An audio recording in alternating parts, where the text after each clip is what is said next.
அல்லாஹ்வின் பாராட்டு. ஹஜ்ரத் முஆவியா ரலியல்லாஹு அவர்கள் அறிவிப்பதாவது, முஹம்மது ரசூலுல்லாஹி ஸல்லல்லாஹு அலைஹி வஸல்லம் அவர்கள் சஹாபாக்கள் கூடி உட்கார்ந்திருந்த ஒரு இடத்திற்கு சென்றபோது, நீங்கள் இங்கு எதற்காக கூடி உட்கார்ந்திருக்கிறீர்கள் என்று கேட்டார்கள்.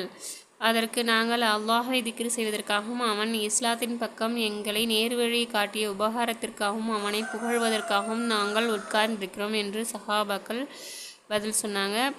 இதனை கேட்ட நபி ஸல்லல்லாஹு அலைஹி வஸல்லம் வந்து, அல்லாஹ்வின் மீது ஆணையா, இதனை தவிர வேறு எதற்கும் நீங்கள் கூடலையே அப்படின்னு சொல்லி கேட்குறாங்க. அப்பொழுது நபி அவர்கள், தவறான எண்ணம் கொண்டு உங்களை நான் கேட்கல அப்படின்னு சொல்கிறாங்க. இப்போது தான் வந்து ஹஜ்ரத் ஜிப்ரீல் அலைஹிஸ்ஸலாம் அவங்க வந்து என்கிட்ட வந்து அல்லாஹ் தாலா உங்களை பற்றி மலக்குகளிடம் பெருமை பாராட்டி பேசி கொண்டிருக்கிறான் என்று அறிவித்துட்டு போயிருக்காங்க அப்படின்னு சொல்கிறாங்க. நூல் வந்து மிஷ்காத். முஹம்மது முஸ்தபா ஸல்லல்லாஹு அலைஹி வஸல்லம் அவங்க வந்து திக்ரு மட்டுமே அதற்கு காரணம் என்பது தெளிவாகிவிட்டது அப்படின்னு சொல்லிட்டு, அல்லாஹ்வினால் ஏற்கப்படக்கூடிய முறையில் அமல்கள் செய்து வந்த சஹாபாக்கள் எவ்வளோ பெரிய பாக்கியம் பெற்றவர்கள். அவர்கள் அல்லாஹ்வை திக்ரு செய்வது புகழ்வதை பற்றி அல்லாஹ் தாலாவே பெருமை பாராட்டி பேசுகிறான் என்ற நற்செய்தி நபி ஸல்லல்லாஹு அலைஹி வஸல்லம் அவர்களுடைய புனித நாவின் மூலமே வந்து உலகிலேயே அவர்களுக்கெல்லாம் கிடச்சிருச்சு. நம்ம வந்து அதற்கு தகுதி பெற்றவையாக நம்மளும் திக்ரு செஞ்சு இருக்கணும் இன்ஷா அல்லாஹ்.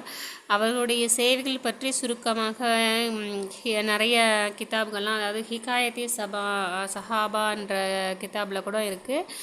அல்லாஹ் பெருமை பாராட்டி பேசுகிறான் என்பதின் கருத்தை அல்லாமா முல்லா அலிகரலில்லாஹு எப்படி சொல்கிறாங்கன்னா, அல்லாஹ் தஆலா மலக்குகளிடம், பாருங்கள், இம்மனிதர்களுக்கு நப்சு, ஷைத்தான், மனோ இச்சைகள் என்ற எதிரிகளும் உலக தேவைகளும் இருப்பதுடன் அவற்றையெல்லாம் முறியடிச்சிட்டு என்னை வந்து திக்ரு செய்வதில் ஈடுபட்டிருக்கிறாங்க.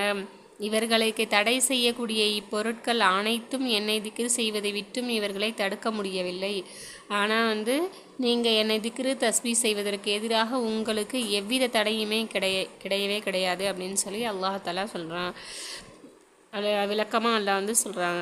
நம்ம வந்து இன்ஷா அல்லாஹ் வந்து திக்ரு செஞ்சு அல்லாஹ்வின் பாராட்டை உலகிலும் மறுமையிலும் பெற்றுக்கொள்வதற்கு எல்லாம் அல்லாஹ் தஆலா நம்ம அனைவருக்கும் தௌஃபீக் செய்வானாக. ஆமீன். அஸ்ஸலாமு அலைக்கும்.